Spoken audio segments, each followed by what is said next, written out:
Imagine you've worn the same clothes for a month. Imagine you have no idea where you're going to sleep tonight. No idea where your next meal is coming from,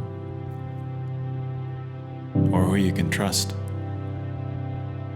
Now, imagine you're only 16 years old. Project 150.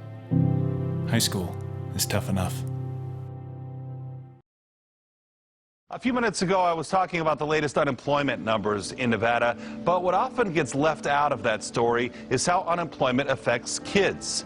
This year, Rancho High School, for example, has 150 homeless students, a direct result of this economy. There was 150 kids that were homeless during the Christmas holiday in December 2011. Across all of Clark County would have surprised me if that was the number, yet alone one high school. These kids, some of the circumstances that they faced outside of school, parents losing jobs, houses being foreclosed, nowhere to live, no transportation, very little food, if any food at all, you name it, hygiene, clothes, just basic necessities for you and I. These children were an afterthought, kids looking to get back into school, kids who went home to find out their parents weren't there.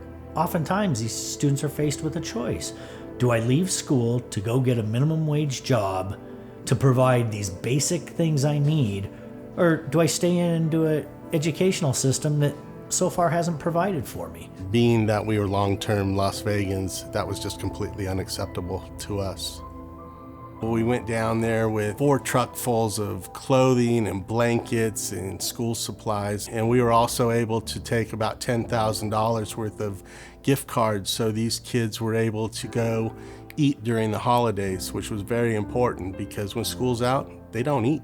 We didn't know how big this problem was. I mean, it was so much bigger than we had an idea of. We looked up and we realized we'd probably made ourselves feel good and we changed somebody's life minimally, but we hadn't made any impact on what it was. So the same group of friends who got together decided that we'd stick around and see if we couldn't make a difference in their lives to get them through high school, to get them to graduation. Because when they don't get through high school, their chances of succeeding in life diminish greatly. I noticed that there was students here who used to sit with me in the library, in the morning and afternoon, at lunchtime, and I kept saying to myself, when are they eating? When are they eating? And that's when I realized that these kids are not eating, So then that's when I got in touch with Project 150. They've given us enough supplies and stuff that these kids know that they can come to school because, well, now I can't come to school because of this and that.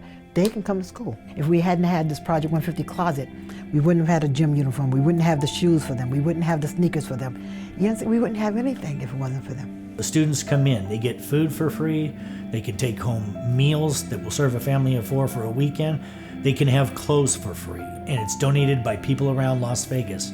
We've said all the time, this is a local problem and it deserves a local solution. Project 150 came to us and I said, what can we help you with? Can we do a food drive? Could we do a clothing drive?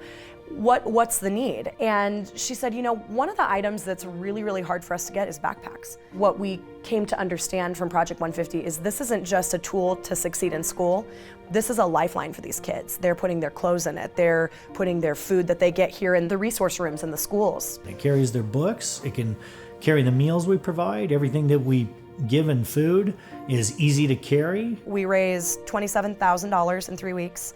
We did 480 backpacks. And then the other piece of what we do is we take the leftover money that we have from doing the backpacks and we put that into a scholarship. We realized that, these kids are graduating and there's a lot of good kids that are coming through our program. So we decided to establish a scholarship foundation. I definitely think that Project 150 helps kids graduate because, they helped me through everything that I went in high school. I just thought, I don't know, who knows if I'll make it to graduation because of, things going on in life. Being, part of Project 150 definitely makes you want to go out there and succeed. And I think that's what makes, fuels the students to try harder. And then, graduation comes and it's like, yes, you made it. Why? Well, I had all of this help, all of this encouragement, right behind me. I plan on using the scholarship to finish my degree and use it to the best of my ability. So it's all about doing one thing so I can get to the next. In the past 3 years that we've been with Project 150, we've given out 60 scholarships. The money comes from the Velasquez Memorial Scholarship Fundraiser, which is our annual fundraiser in honor of a youth council member who passed away in 2013. The scholarship gives the recipients an opportunity to maybe be the first in their family to graduate college or to taking the next step it takes to get to their career. We're really excited about the future of these kids, and we can't wait to see them get that next piece of paper and come back and tell their story. We are currently in 47 high schools here in Las Vegas, and we've also grown our organization up north in Reno, and we're currently in 15 high schools.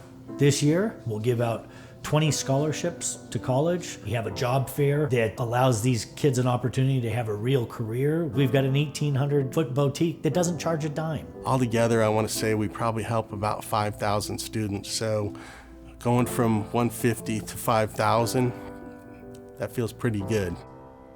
If people knew that there were children who didn't have the basic needs, food, clothing, shelter, if they knew that 34,000 people are homeless in our town, in shelters and on the streets, that's an astronomical number.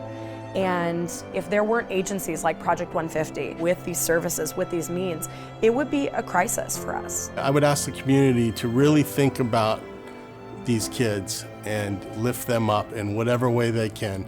You can make a monetary donation to see that these kids go to school. They can provide food, clothing, whatever resources that they have. You can come out to the volunteer warehouse and help us sort through donations. They get hundreds of donations every week. Get in there, serve a meal, give a pair of jeans, something. There's a lot of work to be done. We grew up here. It's unacceptable for our community. It's unacceptable anywhere, but it's certainly unacceptable in our own backyard.